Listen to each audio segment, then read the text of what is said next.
بسم اللہ الرحمن الرحیم۔ السلام علیکم معزز ناظرین، دی نالج آف اسلام میں آپ کو خوش آمدید۔ ناظرین محترم، حضرت بلال رضی اللہ تعالیٰ عنہ سے کسی نے ایک دفعہ پوچھا کہ آپ نے پہلی دفعہ حضور نبی کریم صلی اللہ علیہ وآلہ وسلم کو کیسے دیکھا، اور آپ رضی اللہ تعالیٰ عنہ حضور نبی کریم صلی اللہ علیہ وآلہ وسلم پر ایمان کیسے لائے۔ ناظرین محترم، ویڈیو شروع کرنے سے پہلے آپ تمام دوستوں سے گزارش ہے کہ ویڈیو کو لاسٹ تک ضرور دیکھیں۔ ویڈیو اچھی لگے تو کامنٹ باکس میں اپنی رائے کا اظہار ضرور کیجیے گا، اور اس چینل پر نئے آنے والے دوستوں سے گزارش ہے کہ چینل کو سبسکرائب ضرور کر لیں اور بیل آئیکن کو پریس کرنا مت بھولیں تاکہ ہمارا ہر نوٹیفیکیشن آپ کو ٹائم پر مل سکے۔ ناظرین محترم، حضرت بلال رضی اللہ تعالیٰ عنہ فرماتے ہیں کہ میں مکے کے لوگوں کو بہت ہی کم جانتا تھا، کیونکہ میں ایک غلام تھا اور عرب میں غلاموں سے انسانیت سوز سلوک عام تھا اور ان کی استاد سے بڑھ کر ان سے کام لیا جاتا تھا۔ تو اس وقت مجھے کبھی اتنا وقت ہی نہیں ملتا تھا کہ باہر نکل کے لوگوں سے ملوں، لہٰذا مجھے حضور نبی کریم صلی اللہ علیہ وآلہ وسلم اور اسلام یا اس طرح کی کسی چیز کا قطعاً کوئی علم نہ تھا۔ ناظرین محترم، حضرت بلال حبشی رضی اللہ تعالیٰ عنہ کا واقعہ اسلام کی تاریخ کا بہت ہی ایمان افروز واقعہ ہے۔ آپ رضی اللہ تعالیٰ عنہ کا نام بلال بن رباح تھا۔ آپ رضی اللہ تعالیٰ عنہ اسلام قبول کرنے والے ابتدائی مسلمانوں میں سے تھے اور حضور صلی اللہ علیہ وآلہ وسلم کے بہت ہی قریبی صحابہ میں شمار ہوتے ہیں۔ ناظرین محترم، حضرت بلال رضی اللہ تعالیٰ عنہ قریش کے سردار امیہ بن خلف کے غلام تھے۔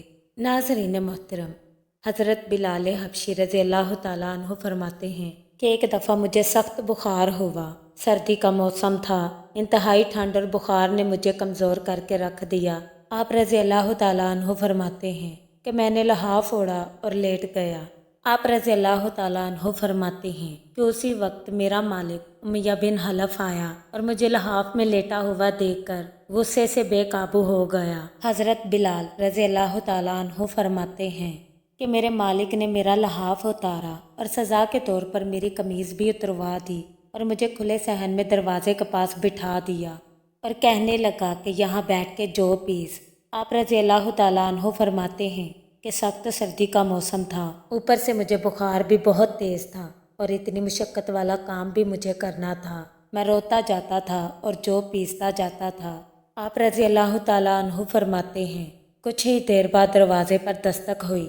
آپ فرماتے ہیں جب میں نے اندر آنے کی اجازت دی تو ایک نہایت متین اور پر نور چہرے والا شخص اندر داخل ہوا اور پوچھنے لگے کہ اے جوان، کیوں روتے ہو؟ جواب میں حضرت بلال رضی اللہ تعالیٰ عنہ کہنے لگے کہ جاؤ تم اپنا کام کرو، تمہیں اس سے کیا غرض جس وجہ سے بھی میں روتا رہوں؟ یہاں پوچھنے والے تو بہت ہیں لیکن مداوع کوئی نہیں کرتا۔ ناظرین محترم، حضرت بلال رضی اللہ تعالیٰ عنہ نے حضور صلی اللہ علیہ وآلہ وسلم کو کافی سخت جملے کہے۔ حضور صلی اللہ علیہ وآلہ وسلم یہ جملے سن کے چل پڑے۔ جب چل پڑے تو حضرت بلال رضی اللہ تعالیٰ عنہ کہنے لگے کہ بس میں نہ کہتا تھا کہ پوچھتے سب ہیں، مداوع کوئی نہیں کرتا۔ حضور صلی اللہ علیہ وآلہ وسلم یہ سن کر بھی چلتے رہے۔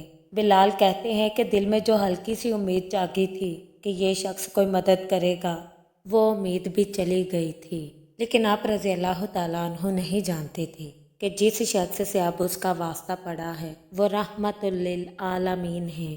ناظرین محترم، حضرت بلال رضی اللہ تعالیٰ عنہ کہتے ہیں کہ کچھ ہی دیر میں وہ شخص واپس آیا اور اس کے ہاتھ میں گرم دودھ کا پیالہ اور دوسرے میں کھجوریں تھیں۔ اس شخص نے وہ کھجوریں اور دودھ مجھے دیا اور کہنے لگے کہ کھاؤ پیو اور جا کر سو جاؤ۔ آپ رضی اللہ تعالیٰ عنہ کہتے ہیں کہ میں اس شخص سے کہنے لگا اگر میں سو جاؤں گا تو یہ جو کون پیسے گا؟ اگر یہ جو نہ پیسے تو میرا مالک صبح مجھے بہت مارے گا۔ آپ رضی اللہ تعالیٰ عنہ کہتے ہیں حضور صلی اللہ علیہ وآلہ وسلم کہنے لگے کہ تم سو جاؤ، تمہارے حصے کے جو میں پیس دوں گا۔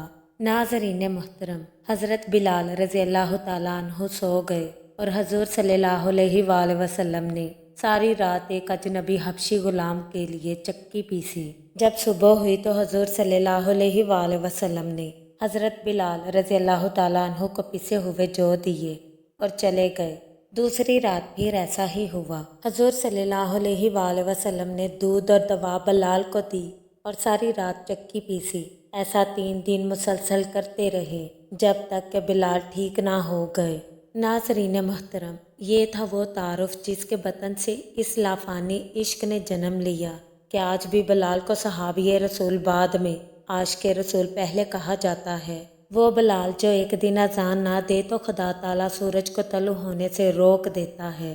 ناظرین محترم، حضرت بلال رضی اللہ تعالیٰ عنہ نے حضور صلی اللہ علیہ وآلہ وسلم کے وصال کے بعد اذان دینا بند کر دی، کیونکہ جب اذان میں اشہد ان محمد الرسول اللہ تک پہنچتے تو حضور صلی اللہ علیہ وآلہ وسلم کی یاد میں ہچکیاں بند جاتی تھیں اور آپ رضی اللہ تعالیٰ عنہ زاروں قطار رونے لگتے تھے۔